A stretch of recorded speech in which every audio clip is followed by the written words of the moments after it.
میں اس ملک کا شہری ہونے کے ناطے، باشندہ ہونے کے ناطے اور بائی برتھ جو میں نے بھی حلف اٹھا رکھا ہے حب الوطنی شطر الایمان، کہ وطن سے محبت میرے ایمان کا حصہ ہے، وہ اس کے تحت میں تو قربانی دوں گا، لیکن حکومتی لیول پہ مجھے واضح طور پہ کوئی چیز نظر نہیں آ رہی، اور اس کی ذمہ دار یقیناً ہماری پالیسی ساز ہوں گے اور ہماری حکومت ہوگی۔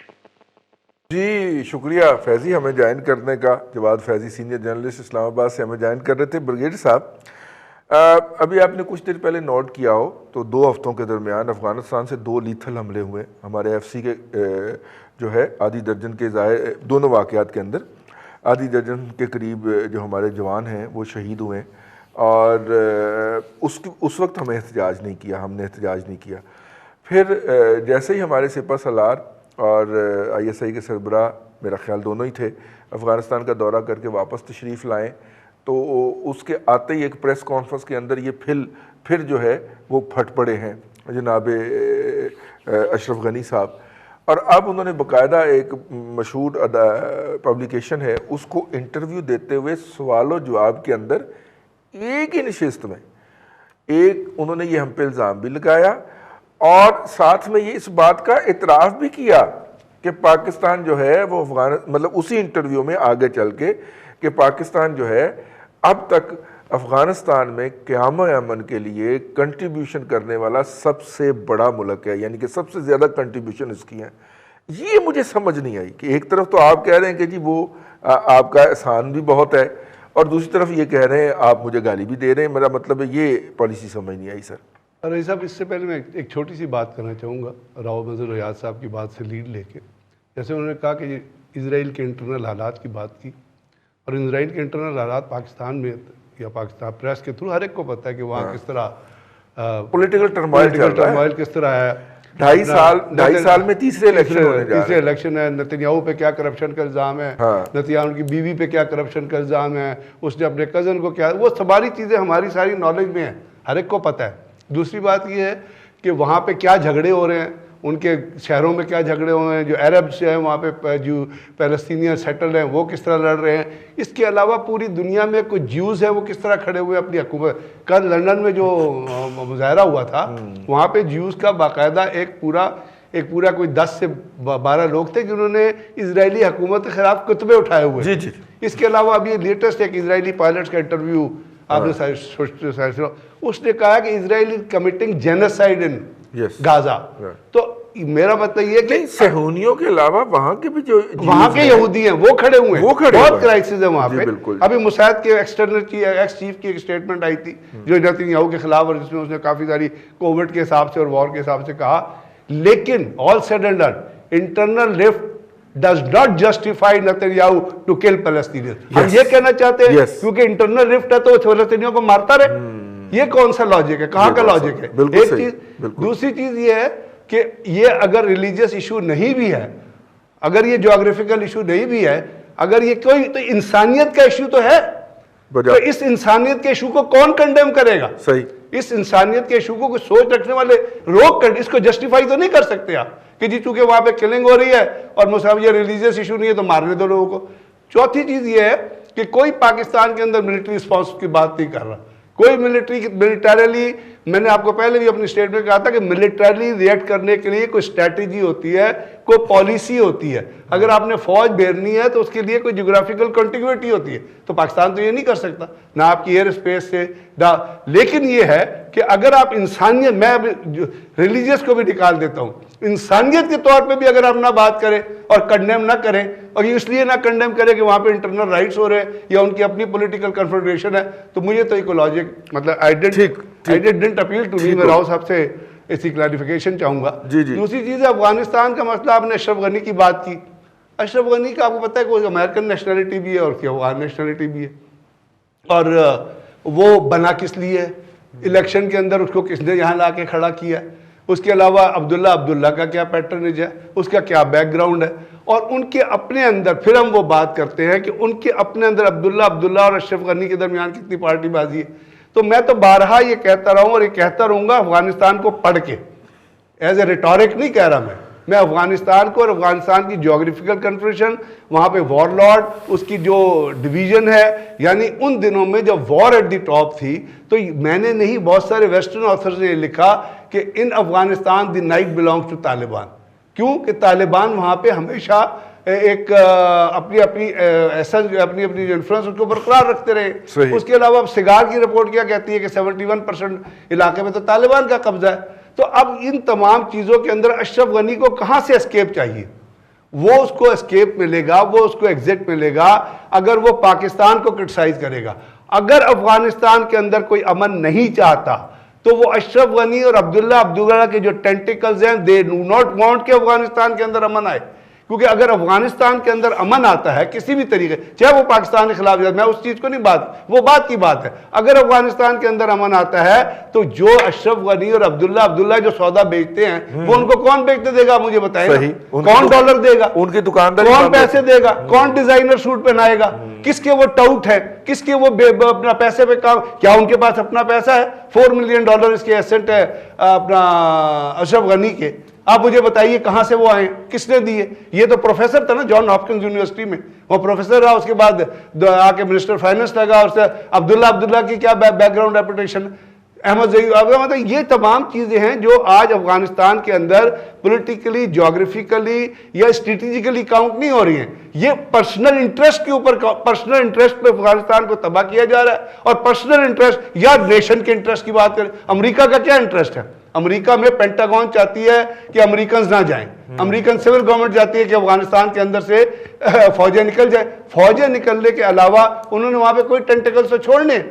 تو یہ تمام وہ چیزیں ہیں جس کے ذریعے پاکستان نے کیا کیا. پاکستان کے اگر آپ کنڈکٹ دیکھ رہے ہیں، ٹھیک ہے کسی زمانے میں، یعنی ابھی ایک بروس رائڈر کا ایک آرٹیکل آیا، آپ کی نظر سے پتہ نہیں گزرا نہیں گزرا، اس نے کہا کہ افغانستان کے اندر کسی نے شکست نہیں دی تھی رشیا کو. اس نے اپنے آرٹیکل میں لکھا ہے کہ it was only one man general Zia ul-Haq, نہ CIA تھی نہ ISI تھی.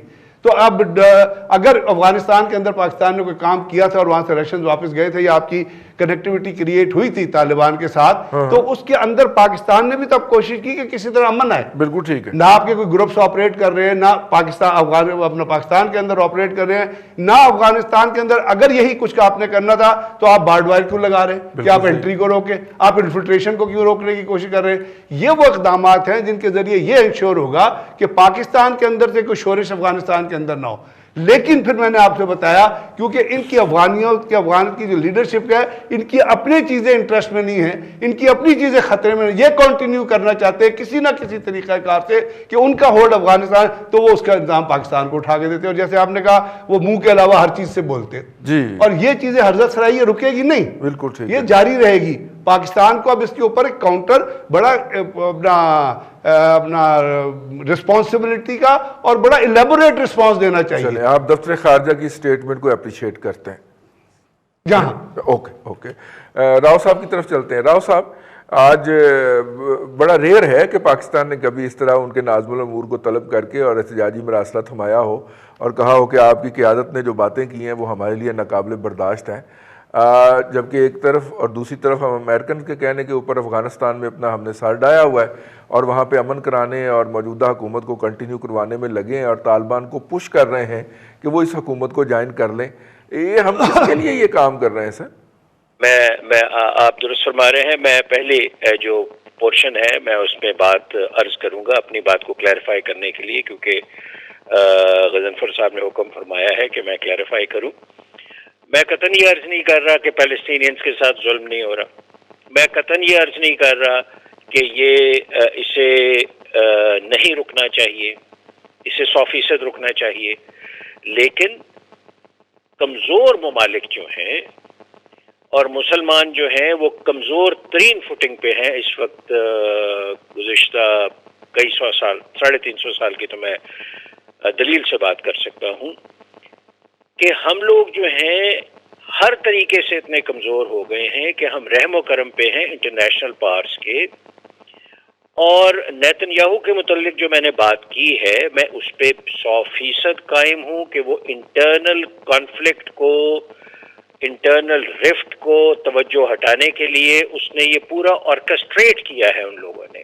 جس کے اندر Somebody ہمارے has to stop it نا سر. کسی میں جو عرض کر رہا ہوں, سوری آپ کو کاٹ رہا ہوں, لینے دیجیے, میں عرض کر میں صرف اتنا کہہ رہا ہوں کہ کسی نے تو اس کو روکنا ہے نا. بالکل ٹھیک ہے, بالکل سر میری عرض سن لیجیے, میری راؤ صاحب کی بات سنیں. میں عرض کر رہا ہوں سر, میں عرض کر رہا ہوں. گزارش یہ ہے کہ ہمارے ملک میں سر ایک جذباتیت پیدا کی جاتی ہے. آپ دیکھ لیجئے کہ تحریک خلافت کے اندر ہم نے وہ باتیں کی ہیں کہ ٹرکس حیران ہو گئے کہ یار یہ تم انڈیا میں رہ رہے ہو, یہ خلافت سے تمہارا کیا تعلق ہے. اور اس کے بعد جو کچھ ہوا وہ ایک تاریخ کا حصہ ہے, میں اس میں نہیں جاؤں گا. میں آج بھی یہ عرض کر رہا ہوں کہ جو سینسیبل مسلم ممالک ہیں ان کا رویہ احتجاج کی حد تک ہے, مذمت کی حد تک ہے, جلوس کی حد تک ہے. لیکن پاکستان میں کچھ لوگ ایک ہوا پیدا کر رہے ہیں جس کے اندر وہ کہہ رہے ہیں کہ پاکستان ملٹریلی ایک ایکشن لے. یہ میں آپ کو اس لیے کہہ رہا ہوں کہ اس کے اوپر ویڈیو کلپس مکمل تسلسل سے آ رہے ہیں, اور میں یہ آپ کے توسط سے دوبارہ عرض کروں گا کہ ہمیں اس کانفلکٹ کے اندر ملٹریلی بالکل انٹر نہیں ہونا چاہیے. ایک بات ٹھیک ہو گیا. نمبر 2 سر, اسی کے اندر سر میں عرض کروں گا کیونکہ میں سر طالب علم ہوں اور آپ جیسے لوگوں سے اور غضنفر صاحب جیسے لوگوں سے سیکھتا ہوں. سر یہ چیز صرف ہمارا اس وقت جو کور نیشنل انٹرسٹ ہے کہ پاکستان کو مضبوط کریں, ہمیں سر اس ایک پوائنٹ ایجنڈے پہ سب کو قائم ہونا چاہیے. وہ کس طرح ہے سر, وہ ہر ایک کی ڈفرینس آف اوپینین ہے اس کے اوپر, لیکن میرا اوپینین یہ ہے کہ ہمیں نان وائلنٹ بیہیویئر کی طرف جانا چاہیے جس سے ہم اپنے آپ کو اندر سے مضبوط کر سکیں, اکنامکلی, ملٹریلی, سوشلی. اور اس کے بعد سر ہم جو بات کریں گے انٹرنیشنل تھیٹر پہ, ہماری بات کے اندر وزن ہوگا, ہماری بات سنی جائے گی. یہ تو سر میں اسرائیل کے کانٹیکسٹ میں عرض کر رہا تھا. جی ٹھیک. اب میں آتا ہوں سر افغانستان. جی سر میں افغانستان سر کئی بار گیا ہوں سرکاری طور پہ. میں افغانستان میں سر انٹریکٹ کرتا رہا ہوں وہاں کے ایڈمنسٹریشن سے سرکاری طور پہ. سر میں نے سر جو محسوس کیا ہے وہاں کی پلس جو میرے پاس ہے کہ وہاں سر ہم نے یو ایس ایس آر کو ہرا دیا through ISI and American dollars and American armaments. ہم نے بالکل ہرایا انہیں. لیکن سر اس ہرانے کے اندر افغانستان نے اتنی بڑی قیمت ادا کر دی ہے کہ وہ اب تک کسی طریقے سے بھی نارمل لیول پہ آپریٹ کرنے سے قاصر ہو چکا ہے. آپ افغانستان میں چلے جائیں سر, کابل میں چلے جائیں, کابل بھی چھوٹا, میں ایک زون کی بات کر رہا ہوں.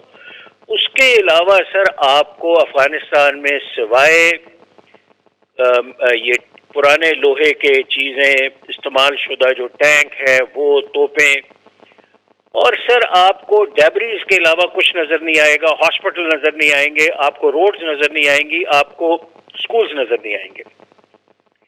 اب سر یہ بات کہنی ہمارے لیے بہت مشکل ہے اس وقت. میں مشکل کا لفظ سوچ سمجھ کے استعمال کر رہا ہوں کہ جناب ہم تو پیس پروسیس کا حصہ ہیں, ہم اس کو آگے لے کے جائیں گے.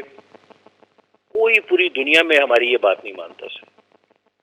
میں طالب علم کی حیثیت سے عرض کر رہا ہوں, دا ورلڈ تھنکس, اور ان کے ورلڈ تھنکس کے اندر سر ان کے جو تھنک ٹینکس ہیں آپ ان کی رپورٹس پڑھ لیں, آپ ان کے تجزیے پڑھ لیں کہ sir we have become part of the problem. Yes. اور یہ پرابلم جو ہے ہم ماننے کے لیے تیار نہیں ہیں. میں نے سر لندن میں کورسز کیے ہیں افغانستان کے آفیسرز کے ساتھ. بخدا میں حیران ہو گیا ہوں کہ پشاور میں پیدا ہوئے ہیں, میرے سے اردو نہیں بول رہے تھے, میرے سے انگلش میں بات کر رہے تھے, بیکاز ان کا خیال ہے کہ ہمیں ان حالات میں پہنچانے والا پاکستان ہے. اچھا, اب جب یہ صورتحال وہاں کے لوکل لوگوں کی ہے تو ہم نے سر ایک بہت ڈینجرس گیم اس وقت کھیل رہے ہیں, اور یہ گیم جو ہے ہمیں انٹرنلی اس وقت تباہ کر رہی ہے. کسی صورت میں ہم دہشت گردی سے بچ نہیں پا رہے, اور وہ انٹرنل گیم یہ ہے کہ سر ہم وہاں ایک سیکٹر کو, ایک فیکشن کو سپورٹ کر رہے ہیں اور اس کے مخالف فیکشن جو ہے سر وہ پاکستان میں ہمیں تباہ کر رہے ہیں. بالکل ہم جنگ کو گھسیٹ کے اپنے اندر لے آئے ہیں سر. جی بالکل ٹھیک ہے، وار کو تو ہم گھسیٹ کے لائیں، لیکن دونوں فیکشن جو ہے نا سر، وہاں سے ہمارے اوپر گولہ باری ہو رہی ہے.